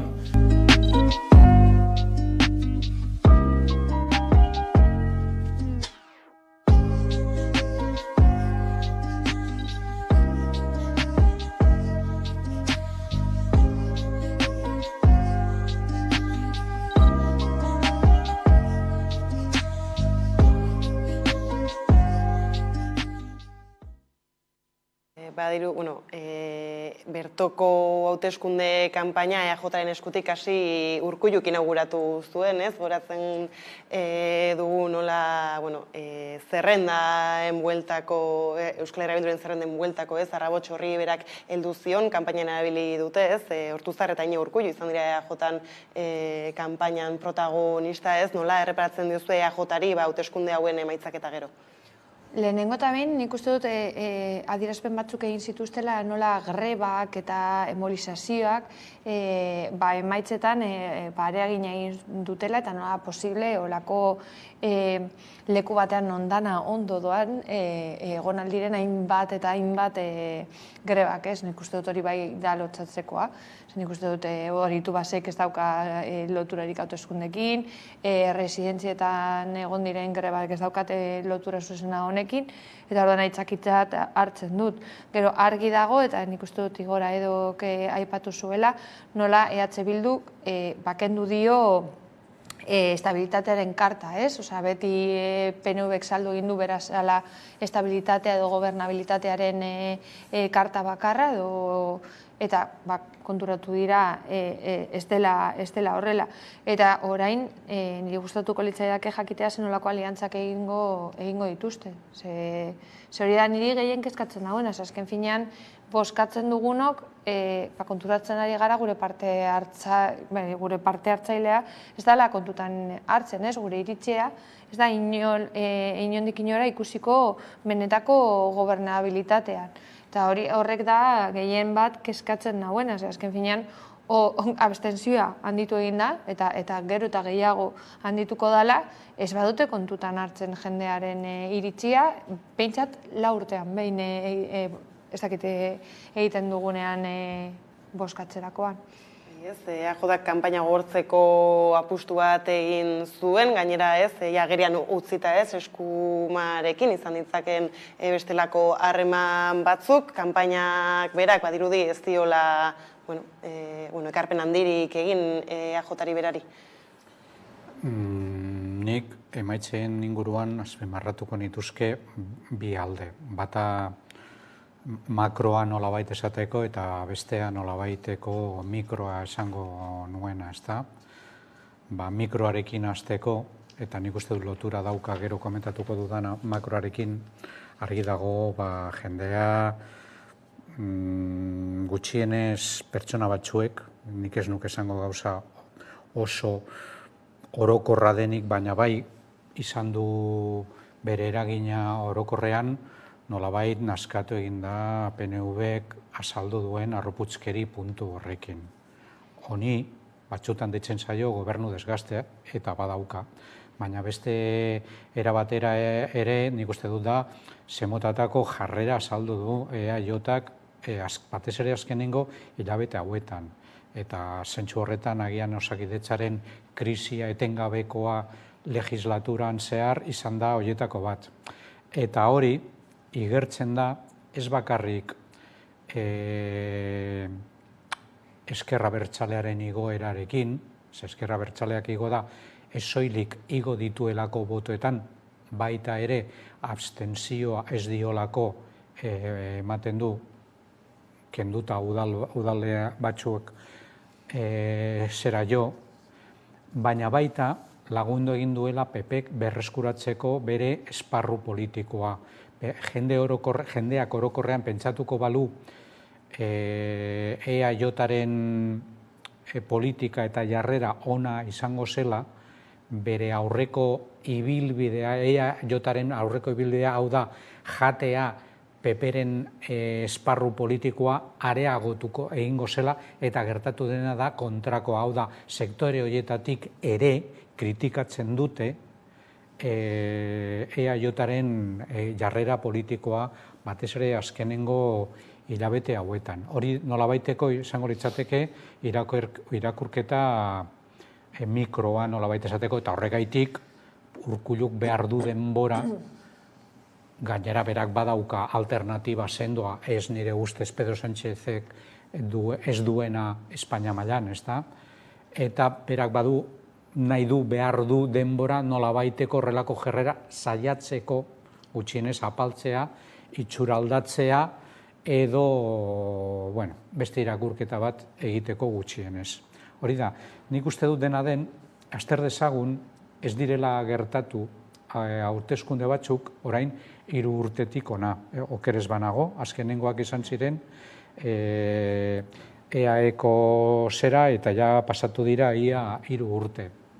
Eta nik uste dut, agerian gertatu da gure herriaren aldaketa soziologiko sakona.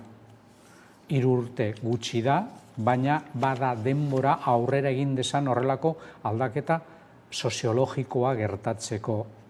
Fijatzen bazara, nik uste dut aldaketa psikologiko horretan batez ere igertzen da Ezker Abertzalearen kasuan. Haien tontokeritzat hartuko duzue eta baliteke izatea, zemotatako arketipoak ikusten genuen lehenago Gasteizeko kandidatura eta orokorrean Arabako kandidatura. Eta niri deigarria egiten dit, eta hartuko dut, adibide moduan Rocío Viteroren arketipoa nolabait. Hori guztiz aldenduta dago, Rocío Viterok ematen duen arketipoa, begibistako arketipoa, oin 10 urte, Ezker Abertzaleko zuen arketipio tipikoarekin. Hori aldatu da zeharka. Eta aldatu egin da ere batazbesteko partaideak, kandidaturak, hautagaiak eta bar. Gainontzekoak jaio egin dira, pasaden mendeko 80. hamarkadan. Beraz, ezagutu dute ja nolabait EAeko egoera instituzionalizatu bat, pertsona horiek hala edo nola euskaldunagoak egin dira gure gizarteak, goi-mailako ikasketak ditu, eta horrek ere badauka botoetan zera bere eragina. Aldiz, honekin batera, frankismo garaiko, azkenengo garaikoak eta transizioaren nolabait protagonistak gero eta gehiago desagertu egin dira. Eta zentsu honetan, nire ikuspuntua apala, baino ez da, nik uste dut, mesede gutxi egingo lioke Arnaldo Otegik hurrengo hauteskunderako bera izatea bozeramailea, naiz eta egia esan komunikabide oso trebea eta oso bikaina dela zentsu horretan. Baina nik uste dut horrelako belaunaldi aldaketa aurrera eramateko eta zentsu horretan da ezker abertzalearen alde lortu duen zentralizazio politikoa azpimarratzeko ere mesede egingo liokela nire ustez. Bai, nik uste dute ados, ez? Askotan hitz egin dugu hemen, ez? Hemen motatako kanpaina egin duten, ez? Eta ze arraro egiten zitzaigun batzuei, ez? Ni beti esan duten, ze arraro, eta ez dut ikusten bat ere hurbila edo ez dakit nola esan. Baina, klaro, bere espazioa dauka eta bere ez dakit nola esan, boskatzeko jendearen eragina eukidu. Ez que oraingo zuen belaunaldietako zera protagonismoa behar du politikak. Ez nire belaunaldiko eta ni baino zarragoak diren belaunaldikoak hori nolabait pasatu egin da. Eta hori da beti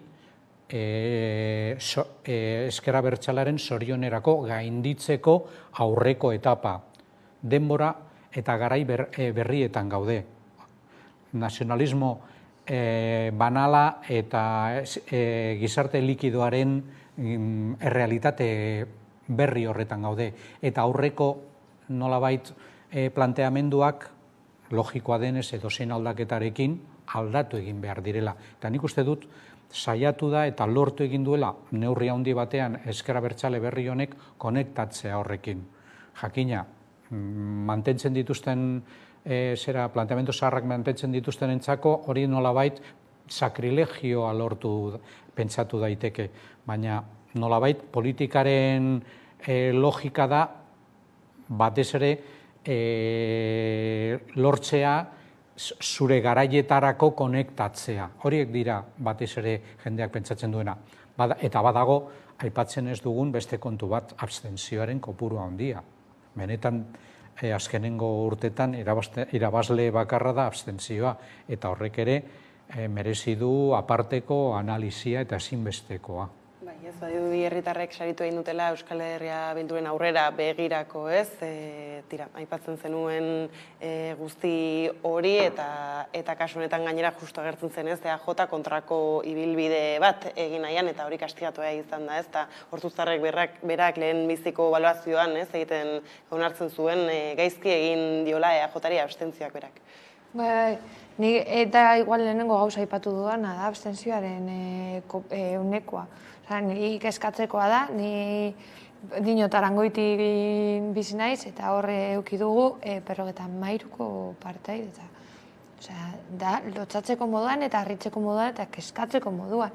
Eta hauteskunde berri batzuk edukiko dugu hurrengo hilabetean eta ea zenolako abstentzioa egongo den.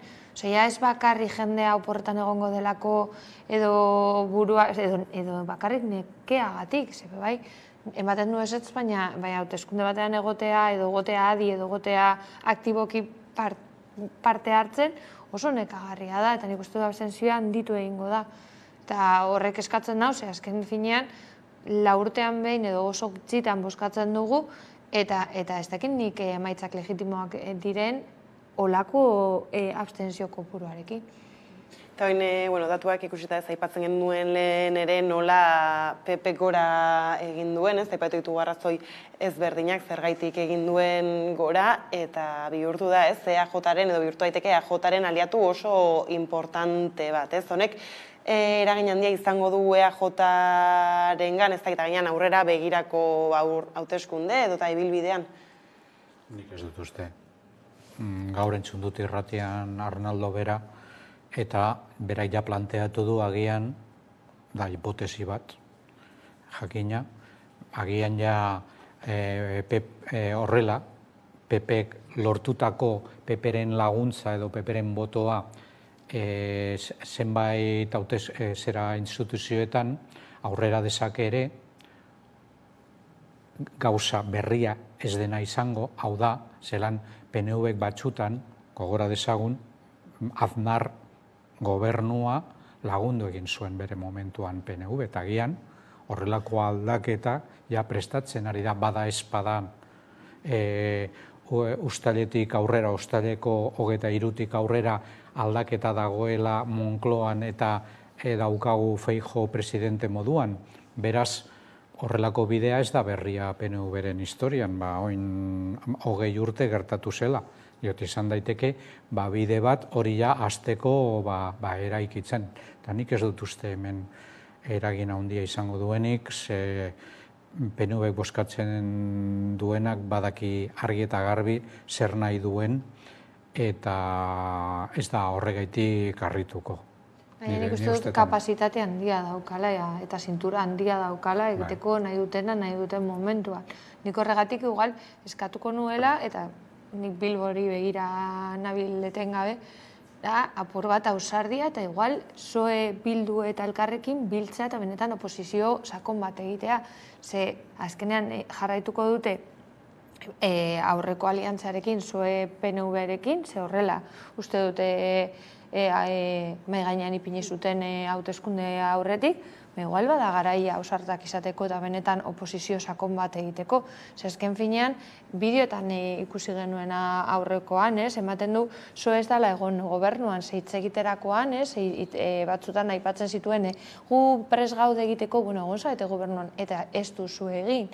Baina, eukidute posizio oso erosoa esango nukenik, ez?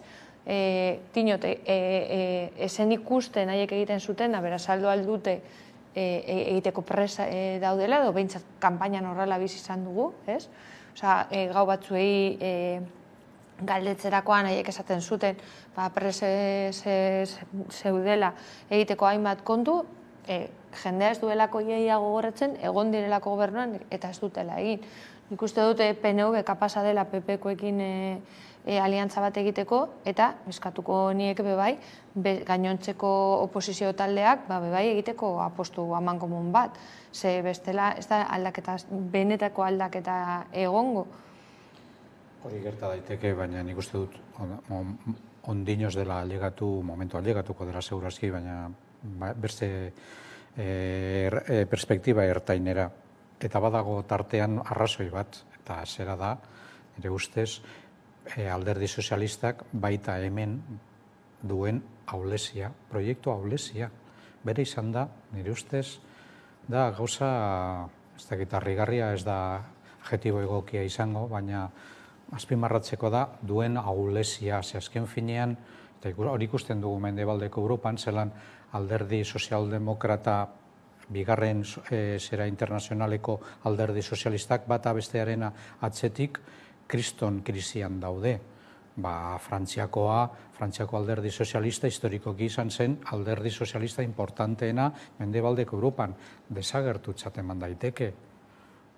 Eta hori gertatu da, jaz dezagun esan Italian edo beste tokietan arazoak dituena ere Alemanian, eta hemen EAen bereziki izan da, berak defendatzen duenaren nolabait, teorian, kontrakoaren makulua, berak teorian, sozialdemokratak baldin badira, eta egon diren instituzio gehienetan lagundu egin dute PNV aurrera eraman duen politika neoliberala. Honek demostratzen du, benetan, zemotatako aulezi ideologikoa dagoen horren atzean.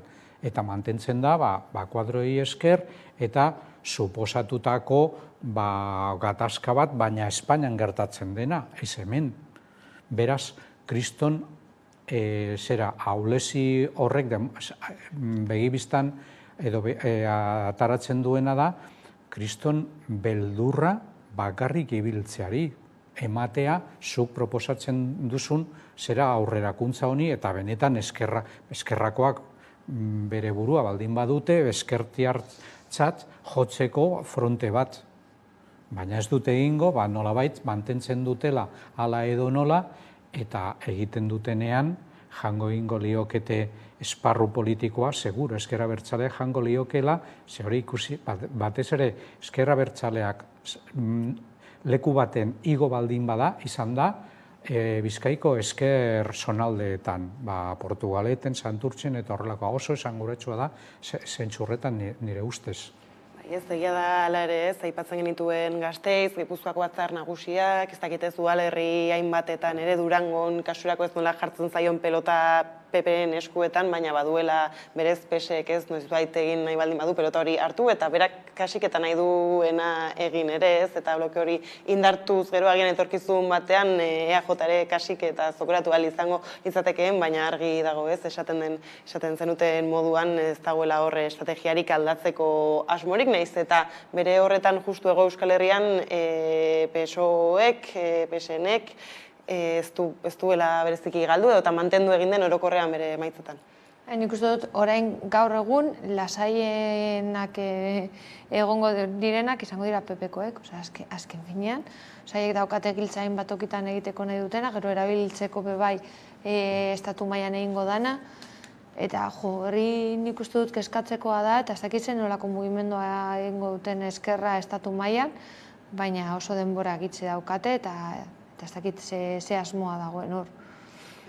Eta hori baino gehiago, politika orokorrean hartuta Espainia mailan, nik uste dut, agian ondoriorik tristeena da, zelan 10 urtetan sortutako erderaz esaten den brotez berdez oie aldatzeko sistema politikoa edo gutxienez kritikatzeko desagertu egin dira, behitu non geratu diren, jaz dezagun esan Ciudadanos, Espainia mailan, Katalunian beste zerbait izan zen, argi dago, edo Podemosen proiektua, bipartidismo zahar horri azaldu zitzaizkion Espainia mailan ez hemen, agertu zitzaizkion enbido nagusiak, azukarillo bezala desegin dira 10 urte pasata. Beraz, esan nahi du, zemotatako krisian dagoen Espainiako sistema politikoa eta gizarte orokorrean, ez da? Eta behin eta berriro hori arauak edo lege berriei dagokionez, ze denbora gutxi ematen diegu, ez, pausoak emateko eta ikusteko benetako emaitzak zeintzuk izan ahalko lirateke, ez? Ze batzutan esaten dugu, ez, proiektu bat sakontzeko eta holan denbora behar dela hezkuntza mailan hainbat arloetan, baina 4 urtero aldatzen baldin bada, ez duzu benetan ikusten zenolako ibilbidea daukan eta zenolako etekinak atera diren. Eta hori pena eta entzun duguna, ez, zenbat lege bertan bera geldituko diren bidean eta ez dakigu benetan noraino heldu ahal ziren edo ez, naiz eta gure gustokoak ez izatea guztiz. Ez da nola egia da presentatzen iragarpenak irauli egin duela hauteskunden biharamuna bere horretan ez, eta balizkoak edo sortatu zitezkeen hainbat eta hainbat paktu edo alderdien batuketetan ere ez sartu egin dela eta hor bai lehentxago ere aipatzen gero nola Nafarroa baden horren argazkiarria badaukagu bideoa eta apur bat hauteskundeak eta gero nolako panorama geratu den Nafarroako foru boz horietan.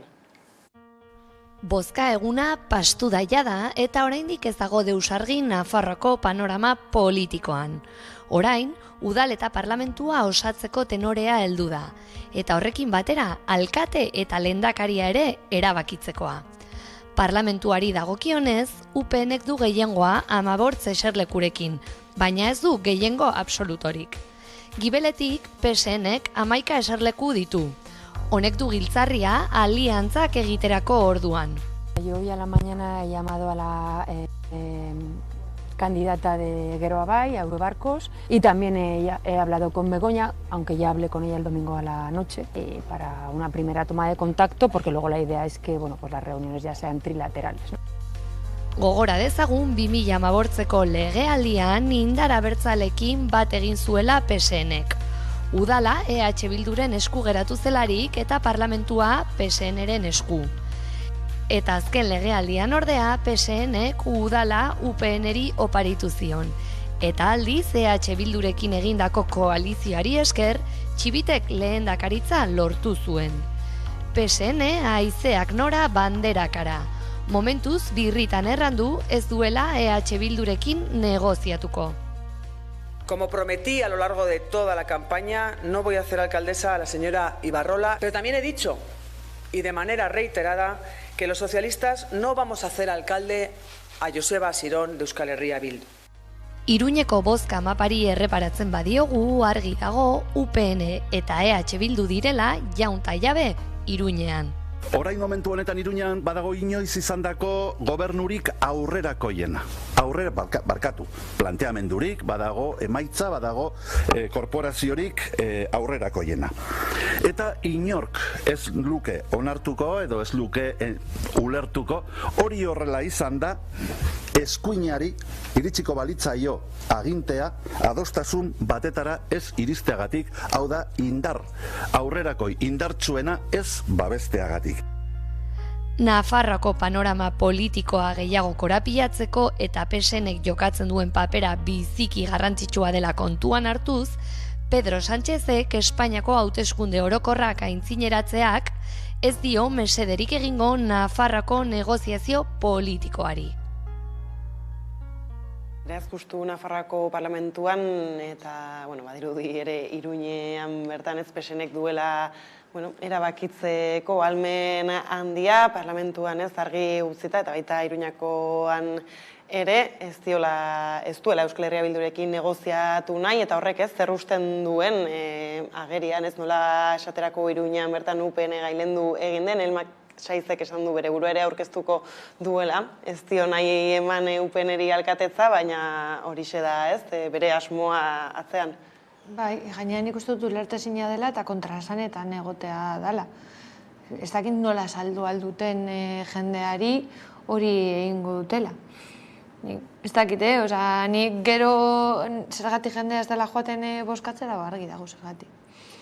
Gainera justu Iruñeko kasuan bere horretan, ez, hirugarren indarra litzateke okerrez banabil PSN bera, 5 zinegotzi lortu ditu, Asiron eta UPN-eren hautagaiek ez, hortxe daude lehia estuan, eta ez duten nahi bloke progresistarik sortu, eta ikusi dugu ez zer ondorio izan ditzaketen horrek. Baina hori ulertzeko, aurreko agintaldian horrela gertatu da, 4 urtetan. EH Bilduk bideratu zuen bitartean Maite Txibiteren gobernua Nafarroa osoan, PSN zen izan kapaz hori emotea bere botoak Asironen alde, eta beraz hori izan zen UPN-en mesederako.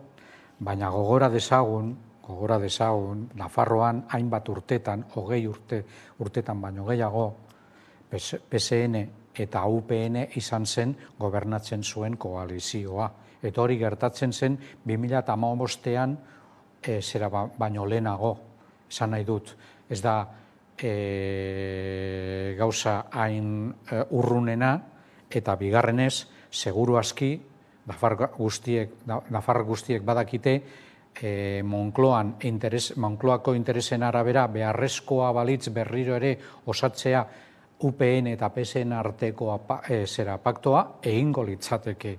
Beraz, argi dezagun, azken finean, behar denean, indar estatalistak diren bi indar hoiek batzeko kapazak diren, beste edozein politika, progresista eta horrelako kontuan izan gabe jakina. Azken finean nik susmatzen dudana da, ausardia falta itzela dagoela gaur egungo politikan. Eta jendean nahiago duela zirrikituetan egotea eta horrekin batera gobernatzea. Gainera Euskal Herria Bilduk esan genezake asko lagundu diola bere horretan, ez, PSN-eri aldaketa behar izan dituztenean, eta euren apoioa edo behar izan dutenean, eta PSN kasu honetan, ez, bai behar duela Euskal Herria Bilduren bozka hori, baina musutruk nahi du. Baina, nik uste dut momentu honetan hain gizarte eta planteamendu politikoak horren likidoak hain orokorrak eta batzutan edukin faltarekin azaltzen direnean eta letretan topatzea diferentziak zenbait alderdien artean zaila denean, nik uste du jendea konturatzen dela, ulertzeko, ulertarazteko Bilduk izan duen igoera bi gauza, lehenengoa, Bilduk kapasa izan da, horrelako kromoen trukea esartzeko eta ematea, naiz eta ez lortu bere zera laguntza izateko alkatea Iruñan, emoteko zera bere botoak zera PSN-eri, edota Gasteizen emotea bere momentuan zera PNV-ri naiz eta laugarren indarra izan eta aldez aurretik egotea, ematea bere botoak ez izateko, beraz bere planteamenduei koherentea izateko, eta bigarren gauza, gustatu zein gustatu ez, eta zenbait alderdi hori zaila gustatzen gogoraratzea, normalean orain arte korrupzio kasuak zera Bildurekin zera lotutakoak ez direla agertu, eta ez badira agertu, esan nahi du, ez direla existitu, eta hala edo nola, naiz eta publikoki oso gutxitan rekonozitu ez, hori ere jendeak badakiela. Ez da justuren Gasteiz aipatu zula, ez? Eta lehen hitz egiten gemiltzan eskema hori, ez? PP dela, EJ dela ere, ez? Hor ere badago zer jokoan, eta beste behin ere, ez? Agerian utziko da, ez? Elkarketa hori PS, PNV eta PP-na egiten bada, zer jartzen den, ez? Mai gainean, ez? Herritarrak entzunez, proiektuak lehen etxi, ez? Eta gero ere moldatu behar direla, halako alderdiak elkarrekin gobernatzen. Bai, baina badaukate zintura horretarako, oso trebeak dira. Osea, nik ez nuke ulertuko, baina badakit kapasak direla hori saltzeko erabatean edo bestean. Nik uste dute erabilita ezker abertzalea itzakitzat moduan, esango dute, nola ditzen da, por la paz una Ave Maria. Esan nahi dut, olako gauzak ez, nola saldu alduzu gero leian egotea, estatu mailan edo nola leian egotea beste tokietan, eta gero Gasteiz batean esatea bena. Danak batera jungo gara eta holan hauek botako kanpora, ez? Kapazitate hori badaukate, baina betikoa, ez? Ze gutxitan hartzen dute kontutan jendearen iritzia. Eta EAJak noski ez du buruan, ez? Alkatetza sor dionik Gasteizen esaterako Bilduri. Hor atzean errekonozitu behar da badago proiektu sendoagoak lortzeko oztopo handiena, ez da? Nik nago pentsatzen soberanismoaren atea eta bidea hasteko egiten eta izango zen garaia bi abertzalen artean ikusita gainera ze nagusitasun argia duten EAN gutxienez eta Hego Euskal Herri osoan ere, eta da azken finean lehia hegemonikoa bipoloien artean, ez da?